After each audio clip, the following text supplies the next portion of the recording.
नमस्कार आप सभी को हैप्पी दिवाली। जैसा कि आप सबको पता है कि 11th और 12th नवंबर की दोनों दिन की क्लास हम लेकर आए हैं। इसलिए क्योंकि 12 नवंबर को दिवाली थी, इसलिए न्यूज़ जो है उस दिन के लिए बहुत थोड़ी सी ही थी। तो वो दोनों दिन को कंपाइल करके मैं आज लेकर आई हूँ। तो चलिए स्टार्ट करते हैं। टेलीग्राम के लिंक पर इंग्लिश और हिंदी दोनों लैंग्वेजेस में जो कंटेंट है वो उपस्थित है, तो आप पढ़ सकते हैं, नोट्स भी बना सकते हैं। तो आइए स्टार्ट करते हैं। सबसे पहले डेज के बारे में चर्चा। देखो, पहली जो हम बात करेंगे वो राष्ट्रीय शिक्षा दिवस के बारे में बात करेंगे। 1947 को जब भारत आज़ाद हो जाता है तो भारत के पहले शिक्षा मंत्री के रूप में बनते हैं मौलाना अबुल कलाम आज़ाद जी। तो उनकी जयंती पर, उनकी बर्थ एनिवर्सरी पर उनको याद करने के लिए 2008 में ये डिसाइड किया जाता है कि हर साल राष्ट्रीय शिक्षा दिवस मनाया जाएगा जब इनकी बर्थ एनिवर्सरी आएगी तब। तो 11 नवंबर को इनकी बर्थ एनिवर्सरी आती है। तो इनको याद करते हुए 2023 में इस बार की जो थीम है वो क्या डिसाइड की गई है, तो एक सतत भविष्य के लिए अभिनव शिक्षा। तो इस थीम को याद रखेंगे, 11 नवंबर के दिन को याद रखेंगे, मौलाना अब्दुल कलाम आजाद को याद रखेंगे, अबुल कलाम आजाद को याद रखेंगे। ठीक है। अच्छा, इनकी थोड़ी सी जीवनी देख लेते हैं। तो सबसे पहले मैं आपको बताऊं कि कलाम का मतलब होता है संवाद करने वाला, यानी जो एक अच्छा वक्ता होता है। तो ये अच्छा वक्ता थे, एक राजनीतिज्ञ थे, पत्रकार थे, स्वतंत्रता सेनानी थे और भारत के राजनेता भी बने, भारत के शिक्षा मंत्री भी बने। तो ये बोलने में बहुत ज़्यादा कुशल थे। 11 नवंबर 1888 को इनका जन्म होता है सऊदी अरब के मक्का में। ठीक है। भारत की आज़ादी दिलाने में इनका महत्वपूर्ण रोल रहा है। कांग्रेस में ये शामिल हो जाते हैं 1920 में। ठीक है। और साथ में ही 1923 में ये भारतीय राष्ट्रीय कांग्रेस के अध्यक्ष के रूप में चुने जाते हैं। इसके बाद हम देखते हैं कि 1940 में ये फिर से कांग्रेस के अध्यक्ष बनते हैं और उसके बाद 1940 से लेकर 1946 तक कांग्रेस के अध्यक्ष बने रहते हैं मौलाना अब्दुल कलाम आजादी। ओके। साथ में ही जो हमारा जामिया मिलिया इस्लामिया विश्वविद्यालय है, इसके संस्थापक सदस्यों में से एक थे मौलाना अबुल कलाम। 1992 में भारत रत्न से इनको सम्मानित किया गया था इनकी मृत्यु के बाद में। 1958 में इनकी मृत्यु हो जाती है, तो इसको भी याद रख लेना। और साथ में 1992 में इनको भारत रत्न से सम्मानित किया गया था, ये भी याद रख लेना। और 2008 में सबसे पहले स्टार्ट किया गया था राष्ट्रीय शिक्षा दिवस को मनाने की बात की गई थी, इस बात को भी याद रख। देखो, जब ये हमारे देश के शिक्षा मंत्री थे तो इन्होंने बहुत सारे जो इंस्टीट्यूट हैं उनका निर्माण करवाया था। जैसे Indian council of medical research, Indian council of historical research, Indian council of social research. तो ये सारे इनके द्वारा कराए गए काम हैं, तो आप देख सकते हैं। और साहित्य अकादमी के विकास के लिए साहित्य अकादमी जो अकादमी है, संगठन है, उसका भी निर्माण इनके द्वारा कराया गया था। तो इस तरीके से इन्होंने शिक्षा के हर क्षेत्र में, कला के हर क्षेत्र में काम किया हुआ है। राष्ट्रीय फाइलेरिया दिवस के बारे में बात करेंगे, जिसको हर साल 11 नवंबर को मनाया जाता है। पूरे भारत में जो फाइलेरिया है, वो जो डिजीज है, उसके प्रति जागरूकता फैलाने के लिए। भारत के 16 राज्य और 5 ऐसे यूनियन टेरिटरीज हैं जहां पर ये बीमारी आपको व्यापक रूप से देखने को मिलेगा। इसको हम रीजनल लैंग्वेजेस में हाथी पांव भी कहते हैं। फाइलेरिया कृमि जो एक तरीके का प्रोटोजोआ होता है, उसकी वजह से ये डिजीज होता है। ये डिजीज अधिकतर बचपन में हो जाता है, लेकिन इसके सिम्टम जब बच्चा बड़ा हो जाता है तब तक देखने को मिलता है। तो राष्ट्रीय फाइलेरिया दिवस हम कब मनाते हैं, तो 11 नवंबर। देखो, प्रथम विश्व युद्ध का स्मृति दिवस, इसको थोड़ा समझ लेते हैं क्या है ये। First world war memorial day 11 नवंबर को मनाया जाता है। सबसे पहले मैं आपको बता दूं कि 28 जुलाई को, 28 जुलाई 1914 को प्रथम विश्व युद्ध स्टार्ट हो जाता है। लेकिन जब मित्र देश और जर्मनी के बीच में क्या होता है कि समझौता हो जाता है, हस्ताक्षर हो जाता है युद्ध विराम के ऊपर, वो दिन था 11 नवंबर 1918। तो 11 नवंबर 1918 को ये युद्ध समाप्त हो जाता है। तो इसकी समाप्ति के अवसर को प्रथम विश्व युद्ध का स्मृति दिवस मनाया जाता है। उस समय यूनाइटेड किंगडम के जो जॉर्ज पंचम थे, उनके द्वारा पहली बार इसे मनाया गया। तो 11 नवंबर यानी कि साल का 11वां महीना, फिर उसके बाद 11वें महीने के साथ साथ जो 11 तारीख है, 11 तारीख के साथ साथ 11 बजे इसको मनाने के बारे में बात किया गया था। ठीक है। देखो, अगर प्रथम विश्व युद्ध के बारे में बात करें तो स्टार्टिंग जैसा कि मैंने आपको बता दिया कि 28 जुलाई 1914 को स्टार्ट हुआ था। क्लियर। और इसके बाद 1917 में मित्र देशों में शामिल हो गया था अमेरिका, तो मित्र देशों की शक्ति काफी ज्यादा बढ़ गई थी। इसके बाद जो केंद्रीय शक्तियां थी, जिसमें जर्मनी था, उसमें ऑस्ट्रिया हंगरी ऑटोनम साम्राज्य और बुल्गारिया था। है ना, केंद्रीय शक्तियों में ये देश थे। लेकिन धीरे धीरे क्या होता है कि मित्र देश जो है हावी होते जाते हैं, और लास्ट में दोनों ही, यानी कि मित्र देश और जो केंद्रीय शक्तियां हैं वो दोनों ही हस्ताक्षर करती हैं युद्ध विराम के ऊपर। केंद्रीय शक्तियों की तरफ से जर्मनी हस्ताक्षर करता है 1918 में। इसके बाद ये युद्ध क्या होता है, समाप्त हो जाता है। विश्व निमोनिया दिवस के बारे में बात करेंगे, जो हर साल 12 नवंबर को मनाया जाता है। अच्छा देखो, जैसा कि निमोनिया क्या है, एक तरीके का फीवर है, बुखार है। इसमें खांसी आना, बुखार आना, फेफड़े से संबंधित ये बीमारी है। फेफड़े में बैक्टीरिया की वजह से निमोनिया होता है। तो इसमें कफ का जमना, खांसी का आना, बुखार आना, तो ये सारे सिम्टम होते हैं। तो निमोनिया की वजह से अभी भी कहा जाता है कि जो 0 से लेकर 5 साल तक के बच्चे हैं, उसमें 75% बच्चे निमोनिया की वजह से उनकी डेथ हो जाती है।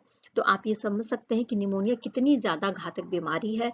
नवजात बच्चे जो कुछ बता नहीं सकते हैं, वो वो निमोनिया के शिकार हो जाते हैं। तो इसके लिए अवेयरनेस पैदा करने के लिए इसकी स्टार्टिंग करी गई थी 2009 में ग्लोबल कोएलिएशन अगेंस्ट चाइल्ड निमोनिया के द्वारा। ओके, तो इस बात को याद रखेंगे। क्लियर। लोक सेवा प्रसारण दिवस। लोक सेवा प्रसारण दिवस के बारे में अगर मैं बात करूं तो इसको 12 नवंबर को मनाया जाता है, पब्लिक सर्विस ब्रॉडकास्टिंग डे। अच्छा, अब ये क्या है, तो देखो, जो ऑल इंडिया रेडियो का ऑफिस है, उसमें पहली बार महात्मा गांधी गए थे 12 नवंबर के दिन। क्यों गए थे? क्योंकि भारत और पाकिस्तान अलग हो गया था। पाकिस्तान से जो लोग आए थे वो कहाँ पर, हरियाणा में आकर बस गए थे। जो जो कुरुक्षेत्र है, हरियाणा का जो कुरुक्षेत्र है, उसमें आकर बस गए थे। तो उनको संबोधित करने के लिए पहली बार 12 नवंबर 1947 को Mahatma Gandhi ji all India radio के ऑफिस जाते हैं और और उन शरणार्थियों को संबोधित करते हैं। तो उनकी याद में ये दिन मनाया जाता है ऑल इंडिया रेडियो के द्वारा लोक प्रसारण दिवस के रूप में। तो याद रखेंगे इस बात को। यूनेस्को क्रिएटिव सिटी नेटवर्क में किन भारतीय शहरों को शामिल किया गया? तो इसके बारे में हमने पहले भी पढ़ा था कि जो केरला का कोझिकोड है उसको शामिल किया गया है जो साहित्य शहर के रूप में, और मध्य प्रदेश का ग्वालियर है उसको संगीत शहर के रूप में शामिल किया गया है यूनेस्को की तरफ से क्रिएटिव सिटी नेटवर्क में। पूरी दुनिया के 50 शहरों को इसमें शामिल किया गया है, जिसमें भारत के ये दोनों शहर भी हैं। ओके, इस बात को ध्यान रख लेंगे। भारतीय बाजार में लॉन्च होने वाले लग्जरी ब्रांड ब्रियोनी कहाँ से संबंधित है? तो देखो, जो ब्रियोनी है ये फ्रांस का ब्रांड है, इस बात को याद रख लेंगे। इसको भारत में अभी लॉन्च किया गया है, तो नई दिल्ली के चाणक्यपुरी में, चाणक्यपुरी में ही चाणक्य मॉल है, वहां पर इसको लॉन्च किया गया है। धर्मपाल और सत्यपाल जो है एक लिमिटेड जो कंपनी के मालिक हैं, ग्रुप लिमिटेड है, उनके द्वारा इसको लॉन्च किया गया है। ओके, अब हम बात करेंगे MNRE के बारे में। MNRE के अतिरिक्त सचिव के रूप में किसे नियुक्त किया गया है? तो ये नियुक्त किया गया है N श्रीकांत को। N श्रीकांत के बारे में बात करूं तो ये आंध्र प्रदेश कैडर के IAS ऑफिसर हैं, 1998 बैच के।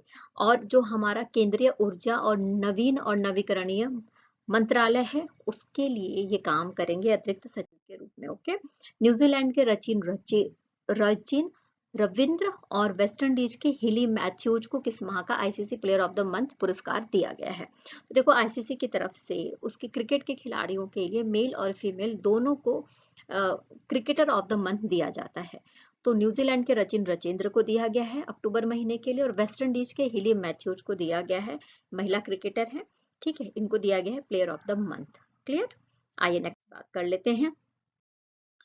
भारत बांग्लादेश की नौसेना के सैन्य अभ्यास का क्या नाम है? तो भारत और बांग्लादेश के बीच में नौसेना का सैन्य अभ्यास होता है। ये 5वां संस्करण है इसका। ये जो है बंगाल की खाड़ी में आयोजित किया जाता है। इस अभ्यास का नाम है बोंगो सागर 23rd। क्या नाम है? बोंगो सागर 23rd। क्लियर। अच्छा, इसमें भारत की तरफ से INS कुठार और INS किल्टन ने भाग लिया है। साथ में ही जो ड्रोनियर है भारत का, उसने भी पार्टिसिपेट किया है। और बांग्लादेश की तरफ से अबू उबैदा और MPA ने भी अभ्यास किया है। क्लियर। इस बात को समझ लें कि ये 5वां संस्करण था। भारत और बांग्लादेश के बीच में द्विपक्षीय ये जो नौसैनिक अभ्यास है होता है, समुद्र में होता है, बंगाल की खाड़ी में होता है, इस बात को याद रखेंगे। और इसका जो पहला संस्करण है उसको आयोजित किया गया था 2019 में। ओके, नेक्स्ट चर्चा कर लेते हैं क्या है हमारे पास। तो भारतीय वायुसेना के दस्ते को कहाँ आयोजित एयर शो 2023 में भाग लेने के लिए भेजा गया? तो देखो, भारतीय वायुसेना की एक टुकड़ी है जिसको भेजा गया है दुबई। किस लिए? तो एक एयर शो है उसमें भाग लेने के लिए। ठीक है, तो ये कहाँ पर गया है? तो ये जो दस्ता है दुबई के अल मखतूम अंतरराष्ट्रीय हवाई अड्डे पर गया हुआ है। और इसमें जो है भारत की तरफ से हमारा जो तेजस और साथ में ध्रुव, ये दोनों पार्टिसिपेट करने वाले हैं। क्लियर। महाराष्ट्र द्वारा 1994 के बाद कौन सी ट्रॉफी जीती गई है? तो अभी एशियन गेम्स खत्म हुए हैं, तो एशियन गेम्स के ऊपर ही हम यहाँ पर चर्चा कर रहे हैं।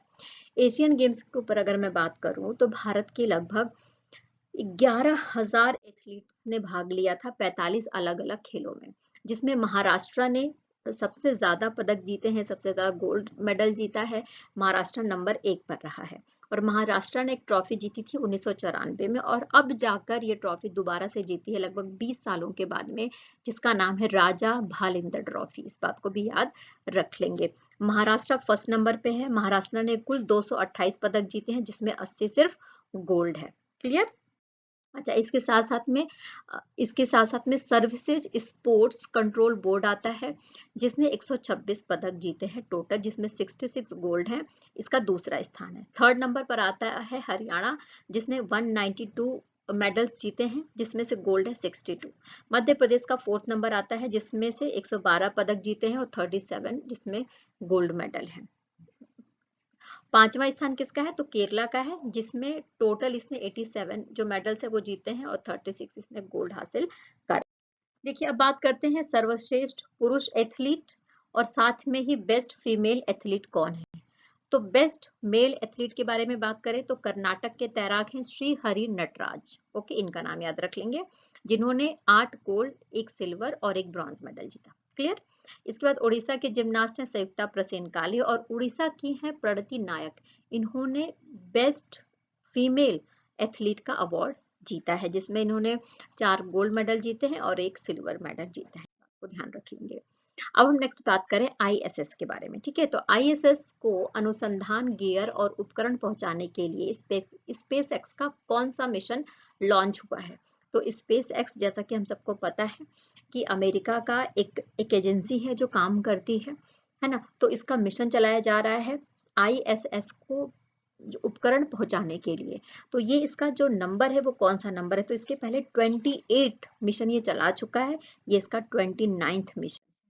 क्लियर। इस बात को समझ लेंगे, यानी कि आईएसएस का मतलब है कि हमारा जो इंटरनेशनल अंतरिक्ष स्टेशन है उसके बारे में बात की जा रही है। तो वहां पर जो कुछ भी काम हो रहा है, तो इक्विपमेंट्स की जरूरत पड़ती है, जो भी सामान ले जाने की जरूरत पड़ती है उसको स्पेस एक्स के द्वारा ले जाया जाता है। तो ये 29 नंबर का मिशन है जो स्पेस एक्स के द्वारा चलाया गया है, याद रख लेना इस बात को। अब सुप्रीम कोर्ट के बारे में बात कर रहे हैं। सुप्रीम कोर्ट के जो हमारे सुप्रीम कोर्ट के जो हमारे मुख्य न्यायाधीश हैं उनका नाम क्या है? तो डीवाई चंद्रचूड़ जी हैं। ठीक है, तो उनके द्वारा जो कैफे है उसका उद्घाटन किया गया। इस कैफे का नाम पूछा जा रहा है। स्पेशली ये जो कैफे है विकलांग लोगों को समर्पित है, विकलांग लोगों के द्वारा चलाया जाता है, और एक एनजीओ है जिसके द्वारा इस तरीके के कैफे का निर्माण करवाया जाता है। ठीक है, तो यहाँ पर उस एनजीओ के बारे में भी बात करेंगे, और किस कैफे का उद्घाटन किया गया है सुप्रीम कोर्ट के परिसर में उसके बारे में भी बात करेंगे। तो मिट्टी कैफे इसका नाम है, जिसका अनावरण किया गया है। सीजीआई हमारे देश के हैं डीवाई चंद्रचूड़ जी, उनके द्वारा। क्लियर। अच्छा देखो, ये जो एनजीओ है ये 2017 से ही काम कर रहा है, और अभी तक पूरे भारत में इसने 41 मिट्टी कैफों की स्थापना कर दी है, जो पूरी तरीके से विकलांग लोगों के द्वारा चलाए जाते हैं। और इस एनजीओ के सीईओ और संस्थापक कौन है? तो अलीना आलम इसकी संस्थापक भी हैं और सीईओ भी हैं। मिट्टी कैफे जो सुप्रीम कोर्ट में चला रहे हैं, जो दिव्यांग कर्मचारी हैं, उनके बारे में बात करें तो इसके जो मैनेजर हैं वो दृष्टिबाधित हैं, और ये उन्हें सेरेब्रल पाल्सी है, यानी इस तरीके की बीमारी है। क्लियर। और नेक्स्ट बात कर लेते हैं, दुनिया के पहले AI human like robot CEO का क्या नाम है? तो यानी कि एक सीईओ ही बना दिया गया है। एआई है, ह्यूमन लाइक रोबोट सीईओ है, इसका नाम क्या रखा गया है? तो इसका नाम है मिका। क्या नाम रखा गया है? मिका। अच्छा, मिका को बनाया किसने है? कौन सी कंपनी ने बनाया? तो उसके बारे में बात कर लेंगे। तो हैंसन रोबोटिक्स और पोलिस, इन दोनों कंपनियों ने मिलकर मिका नाम की दुनिया के पहले ह्यूमन नाइड रोबोट और को सीईओ भी अच्छा बनाया भी है, और उसको सीईओ क्या करा है? नियुक्त भी कर दिया है।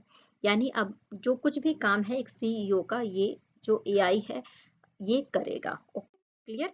नेक्स्ट बात करेंगे, इंटर ग्लोब एंटरप्राइजेस और अमेरिका स्थित आर्चर ने किस लिए समझौता करा है? तो इन दोनों ने, इंटर ग्लोब एंटरप्राइजेस और अमेरिका ने मिलकर जो समझौता किया है वो एयर टैक्सी सेवा के लिए करा है। किसके लिए करा है? तो एयर आपसी सेवा के लिए करा गया है दोनों के बीच में समझौता। क्लियर। आइए नेक्स्ट बात कर लेते हैं, यूरोपीय सशस्त्र बलों की संधि से कौन सा देश बाहर हो गया है ना। तो ये देश है रसिया। रसिया ने कहा है कि ये जो यूरोपीय सशस्त्र बलों की संधि है ये अब किसी काम की नहीं रही है, ये बहुत पुरानी है, पुराने समय के अकॉर्डिंग बनी है, इसको नए समय के अनुसार चेंज कर देना चाहिए। तो इस संधि से बाहर हो गया है रूस, क्योंकि रूस ने अभी एक बैलिस्टिक मिसाइल का परीक्षण करा है, जिसकी वजह से ये अपने आप से ही संधि से बाहर हो गया है और इसलिए इसकी घोषणा भी कर दी है। इस संधि का नाम है सीटीबीटी, यानी व्यापक परमाणु परीक्षण प्रतिबंध संधि इसका नाम है, जिसको सीटीबीटी कहते हैं। ओके। सैमसंग के जेनरेटिव एआई मॉडल का क्या नाम है। तो देखो सैमसंग ने भी अपना जेनरेटिव एआई मॉडल पेश किया है, इसका नाम रखा गया है सैमसंग गॉस। क्या नाम रखा है, सैमसंग गॉस। अब ये क्या करेगा, ये पूरी तरीके से, अगर सैमसंग के ऐप पर आप जाते हैं, कोई जानकारी लेना चाहते हैं, किसी तरीके की आपकी समस्या है, कुछ पूछना चाहते हैं, कुछ जानकारी चाहिए, तो वो सारी चीजें आपको सैमसंग गॉस के माध्यम से मिल जाएगा। उसको इसका नाम जरूर याद रख लेंगे। हाल ही में ऑस्ट्रेलिया के किस खिलाड़ी ने अंतर्राष्ट्रीय क्रिकेट से संन्यास लेने की घोषणा कर दी है, उनके बारे में हम यहाँ पर चर्चा कर लेते हैं। तो देखो सबसे पहले तो मैं आपको बता दूं कि ऑस्ट्रेलिया की खिलाड़ी हैं, ठीक है, इनका नाम है मैक लैनी। इन्होंने 18 साल की उम्र में जो ऑस्ट्रेलिया है वहां से क्रिकेट खेलना स्टार्ट कर दिया था। डेब्यू मैच उन्होंने 2010 में किया था खेलना, ठीक है, यानी फर्स्ट मैच इनका 2010 में आया था 18 साल की उम्र में, है ना। और ये सिर्फ महज अभी सिर्फ 30 साल की हैं। ऑस्ट्रेलिया की जो महिला क्रिकेट टीम है उसको लीड करती हैं, उसकी कप्तान है, और काफी ज्यादा मतलब अभी इनका करियर काफी ज्यादा ऊंचाई पर है और इन्होंने संन्यास की घोषणा कर दी है। इनका नाम याद रख लेंगे, मैक लैनिंग। क्या नाम है, मैक लैनिंग। और अभी तक इनके बारे में बात करूं तो इन्होंने 6 टेस्ट खेले हैं, 103 वनडे मैच खेले हैं और 132 टी20 मैच खेले हैं। 13 साल का इनका करियर है। ओके। पटाखों में किसके उपयोग पर सुप्रीम कोर्ट के द्वारा राष्ट्रव्यापी प्रतिबंध लगाया गया है। तो पटाखों में एक ऐसा तत्व इस्तेमाल होता है जो काफी ज्यादा घातक है, काफी ज्यादा खतरनाक है हमारे स्वास्थ्य के लिए और विस्फोटक है ये, इसका नाम है बेरियम। इस पर पूरे देश में जो पटाखे बनते हैं उन पटाखों में बेरियम का इस्तेमाल नहीं हो सकता, इसके लिए सुप्रीम कोर्ट ने गाइडलाइंस दे दी, प्रतिबंध लगा दिया है। 2021 में जब सुप्रीम कोर्ट ने आदेश दिया था तो उसमें बोला था कि जो राष्ट्रीय राजधानी क्षेत्र है दिल्ली, उसके साथ साथ पूरे भारत में इस तरीके के पटाखों पर बैन लगाया जाएगा और जो हरित पटाखे हैं उनका इस्तेमाल किया जाएगा। साथ में ये भी बोला गया है कि जो जो पटाखों की लंबी कतारें होती हैं उसका भी निर्माण नहीं किया जा सकता। इसके अलावा जो बेरियम तत्व है उसका भी निर्माण नहीं किया जा सकता आतिशबाजी में। और पटाखों की जो आवाज निकलती है जो उसकी एक सीमा तय करनी पड़ेगी, है ना, तो उसको भी तय करके, उस सीमा को तय करके ही पटाखे जलाए जाएंगे। तो इन सब बातों को ध्यान में रखते हुए सुप्रीम कोर्ट ने बेरियम और अन्य प्रतिबंधित रसायनों के उपयोग पर प्रतिबंध लगा दिया है, वो भी राष्ट्रव्यापी प्रतिबंध। देखिए बेरियम के बारे में बात करें तो ये एक ऐसा तत्व है जो ज्वलनशील है ना, जो आपकी त्वचा कैंसर, त्वचा में एलर्जी और खुजली, ऐसी कई सारी चीजों को लेकर आता है, जिसके ऊपर वाद विवाद किया गया और उसके बाद डिसीजन ले लिया गया है सुप्रीम कोर्ट के द्वारा। अब नेक्स्ट जो हम बात कर रहे हैं वो 2023 में संसद का शीतकालीन सत्र स्टार्ट होने वाला है, इसके ऊपर बात करेंगे। तो देखो संसद का जो शीतकालीन सत्र है वो 4 से 22 दिसंबर के बीच में चलेगा। इसके बारे में हमारे देश के जो संसदीय कार्य मंत्री हैं प्रहलाद जोशी जी, उनके द्वारा बताया गया है। और ये जो सत्र है वो 19 दिन तक चलेगा और 19 दिन में 15 दिन बैठक होगी, है ना। और साथ में ही सरकार के, चूंकि हमको पता है कि मई 2024 में अभी चुनाव होने वाले हैं लोकसभा के, तो निश्चित सी बात है कि सरकार के द्वारा कई सारे बिल भी पेश किए जाएंगे, है ना। और सबसे इंपॉर्टेंट बिल इसमें जो पेश किया जाएगा वो है, जो सरकार ये चाहती है कि जो हमारे देश का मुख्य चुनाव आयुक्त है और जो चुनाव आयुक्त है उसके दर्जे को कैबिनेट सचिव के बराबर कर दिया जाए। इनका जो दर्जा है वो सुप्रीम कोर्ट के जज के समान है। सुप्रीम कोर्ट का जो मुख्य न्यायाधीश है ना, सुप्रीम कोर्ट के जो जस्टिस है उसके समान है, और इस दर्जे को क्या कर दिया जाए, कैबिनेट सचिव के समान कर दिया जाए, ऐसा बोलना है सरकार का, और इस विधेयक को पेश करने की उम्मीद है। क्लियर। अच्छा, साथ में मैं आपको बताऊं कि जो जब 25 दिसंबर आता है, यानी कि क्रिसमस से पहले ही जो शीतकालीन सत्र है वो खत्म कर दिया जाता है। तो बेसिकली देखा जाए तो 8 से 22 सितंबर के बीच में, अभी जैसा कि हम सबको पता है कि 18 से लेकर 22 सितंबर के बीच में जो स्पेशल सेशन है, स्पेशल अधिवेशन बुलाया गया था सरकार के द्वारा। सरकार ने इसमें बिल पास किया था और उस बिल का नाम क्या था, तो नारी शक्ति वंदन अधिनियम इसको पास किया गया था, जिसके बारे में हमने पढ़ा भी था और अच्छे से मैंने आपको नारी शक्ति वंदन अधिनियम के बारे में समझाया भी था। क्लियर, समझ लिया इस बात को अच्छे से। अच्छा, साथ में मैं आपको बताऊं कि अगर कोई भी स्पेशल अधिवेशन बुलाया जाता है तो सरकार, अगर कैबिनेट चाहती है, सरकार चाहती है, तो राष्ट्रपति के पास मंजूरी के लिए भेजा जाता है और राष्ट्रपति उस पर अपनी बात रख देता है, उस पर हस्ताक्षर कर ही देता है। इसके बाद वो स्पेशल सेशन ऑर्गेनाइज कर दिया जाता है, उस सत्र को चला दिया जाता है। अगर हम संसद के बारे में बात करें तो संसद में 3 सत्रों का अधिवेशन चलता है, जिसमें बजट सेशन है जो फरवरी और मई के महीने में चलता है, फिर मानसून सत्र आता है जो जुलाई अगस्त में चलता है, फिर शीतकालीन अधिवेशन आता है जो नवंबर और दिसंबर में आता है। बजट अधिवेशन 2 बार आ सकता है, दोनों अधिवेशन के बीच में 3 से 4 हफ्ते का गैप होना चाहिए, इस बात को समझ लीजिए। ओके, क्लियर, आई होप कि आपने सारी बातें अच्छे से समझ ली होंगी। अब रिवीजन कर लेते हैं जो हमने पहले पढ़ा, यानी कल पढ़ा, उसका फटाफट रिवीजन करते हुए आगे बढ़ते हैं।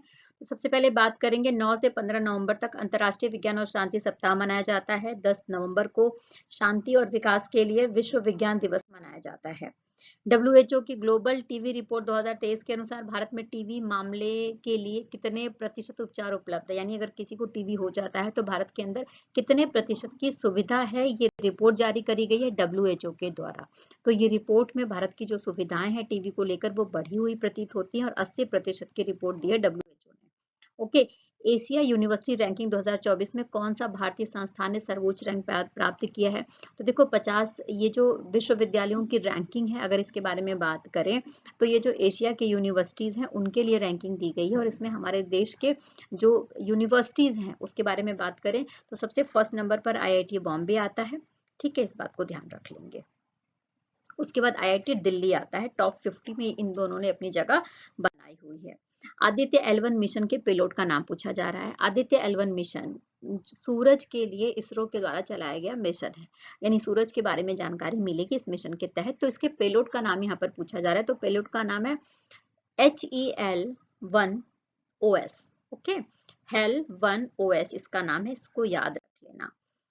किस देश ने भारत को सुरक्षित देशों की सूची में जोड़ने की योजना बनाई है? तो देखो ब्रिटेन ने भारत को सुरक्षित देशों की सूची में जोड़ने की योजना बनाई है, क्योंकि ब्रिटेन के अनुसार बहुत सारे ऐसे भारतीय नागरिक हैं जो ब्रिटेन अवैध रूप से आ जाते हैं और वहां की नागरिकता प्राप्त करने की कोशिश करते हैं। तो इस बात को ध्यान में रखते हुए कि भारत एक सुरक्षित देश है, वहां से अवैध तरीके से आप नहीं भाग सकते, इसलिए भारत को सुरक्षित देशों की सूची में शामिल किया जाएगा ब्रिटेन के द्वारा। ओके, संपर्क रहित भुगतान हेतु भारत में क्या पेश किया गया है? तो देखो जैसा कि हम जब डिजिटली भुगतान करते हैं तो हम फोन से कर लेते हैं, स्मार्ट वॉचेस हैं उसमें भी सारे सिस्टम से उससे भी कर ले रहे हैं, तो अब एक रिंग बनाया गया है भारत के द्वारा। ठीक है, भारत में ही निर्मित है, इसका नाम है 7 रिंग स्मार्ट रिंग, जिसके द्वारा आप भुगतान कर सकते हैं। पेमेंट एग्रीगेटर लाइसेंस के लिए किसे RBI से सैद्धांतिक मंजूरी मिल गई है? तो देखो ये पेमेंट एग्रीगेटर है जिसका नाम है पैग लोकल। क्या नाम है? Peg local. इसको भारत सरकार, इसको RBI के द्वारा मंजूरी दे दी गई है। ये सीमा पार यानी कि अंतरराष्ट्रीय स्तर पर पैसे के लेन देन करने का काम करता है। ओके, तो याद रख लेंगे इस बात को। कोंकण रेलवे के अगले CMD के रूप में किसे नियुक्त किया गया है? तो स्क्रीन पर जिसे आप देख रहे हैं इनका नाम है संतोष कुमार झा और कोंकण रेलवे के अगले CMD के रूप में इनको नियुक्त किया गया है। ओके, यानी कि चीफ मैनेजिंग डायरेक्टर के रूप में नियुक्त किया गया है। भारत हैवी इलेक्ट्रिकल्स लिमिटेड के अध्यक्ष और प्रबंध निदेशक कौन बन गए हैं? तो इनका नाम है कप्पू सदाशिव मूर्ति, जो भेल के CEO बन गए हैं। Open network for digital commerce, जिसको हम ONDC कहते हैं, का वरिष्ठ उपाध्यक्ष चुना गया है अनुपमा प्रियदर्शनी को। ओके, STPI द्वारा शुरू की गई पहल का नाम पूछा जा रहा है। तो STPI के द्वारा जो पहल शुरू करी गई है इसका नाम है लीप अहेड। क्या नाम है? Leap ahead. ये स्पेशली स्टार्टअप्स को बढ़ावा देने के लिए दिल्ली और दिल्ली NCR वाला जो एरिया है वहां पर काम करेगा। ठीक है, जिसमें 1 करोड़ रुपए तक का अनुदान दिया जा सकता है, यानी कि सुविधा दी जा सकती है और साथ में ही 3 महीने का जो एक मेंटोरशिप है वो भी प्रदान किया जाएगा। नए इनोवेशन लैब लॉन्च करने के लिए आईबीएम ने भारत से किसके साथ साझेदारी करी है, यानी कि बेंगलुरु में इनोवेशन लैब लॉन्च किया गया है और इसके लिए आईबीएम ने समझौता किया है एडब्ल्यूएस से। किसे समझौता किया है? एडब्ल्यूएस से। यहाँ पर बात करेंगे इरेडा के बारे में। इरेडा के द्वारा अनावरण किए गए पोर्टल का नाम क्या है? तो इरेडा ने जिस पोर्टल का अनावरण किया है उसका नाम है सीएसआर पोर्टल। क्या नाम है? CSR portal. स्पेशली कॉरपोरेट जगत के द्वारा जो जो हरित ऊर्जा है ना, उसको बनाने के लिए जो काम किया जा रहा है उसके क्षेत्र में पारदर्शिता लाने के लिए ये पोर्टल लॉन्च किया गया है इरेडा के द्वारा सीएसआर पोर्टल के नाम से। सीएसआर पोर्टल के नाम से। क्लियर? आई होप कि आपने सारी बातें समझ ली। तो प्लीज मेरे साथ ऐसे बने रहिए, चैनल को लाइक करते रहिए, शेयर करते रहिए और ज्यादा से ज्यादा लोगों तक पहुंचाइए। फिर कल मिलेंगे नए विचारों के साथ में, नई क्लास के साथ में। तब तक टेक केयर, बाय बाय। खूब खुश रहिए, खूब आगे बढ़ते रहिए। Bye bye.